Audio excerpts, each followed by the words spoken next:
Hello, my name's Mattie. Welcome to my Storyland. Ruth Pitter was an English poet born at the close of the 19th century.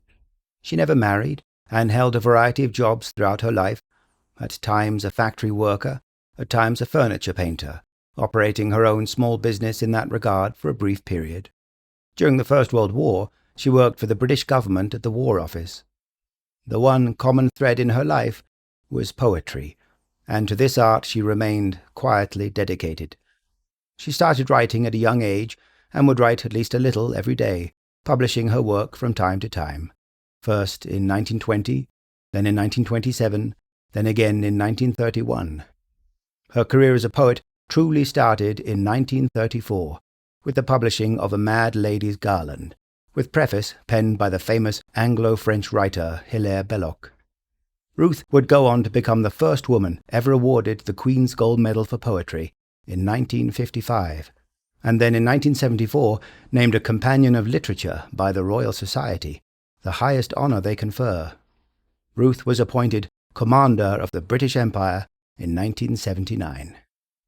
She was greatly respected by many of the most influential writers of her time, exchanging frequent letters with Belloc and Siegfried Sassoon, with C.S. Lewis and Walter de la Mare, but never seeking the limelight herself. For her, it was always about the art. The poet Tom Gunn described her once as the most modest of poets, slipping us her riches as if they were everyday currency. As near as I can tell, she wrote The Estuary in the early days of the Second World War, and it was later, rather famously, set to music by Michael Head, as part of his composition 6 Poems of Ruth Pitter. I'd very much like to thank Len for requesting this poem, and for introducing me to this wonderful poet. The poem was a delight to discover, and now it is my pleasure to read it to you. Are you ready? Then let's begin. The Estuary by Ruth Pitter. Light, stillness, and peace lie on the broad sands, on the salt-marshes, the sleep of the afternoon.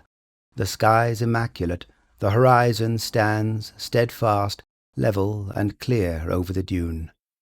There are voices of children, musical and thin, not far nor near, there in the sandy hills. As the light begins to wane, so the tide comes in. The shallow creek at our feet silently fills.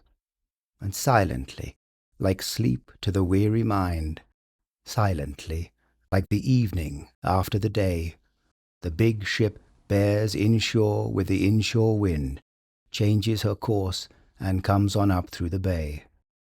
Rolling along the fair, deep channel she knows, surging along right on top of the tide, I see the flowery wreath of foam at the bows, the long, bright wash streaming away from her side.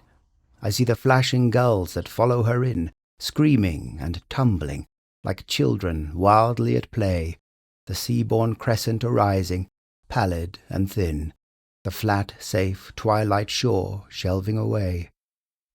Whether remembered or dreamed, read of or told, so it has dwelt with me, so it shall dwell with me ever, the brave ship coming home like a lamb to the fold, home with the tide, into the mighty river. And with that, I bid you farewell. I hope you enjoyed the poem. Perhaps I'll see you again. I certainly hope so. Until then.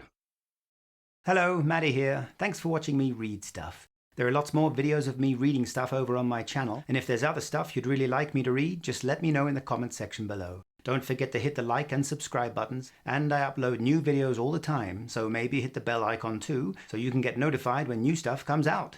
Thanks again for watching, and see you next time.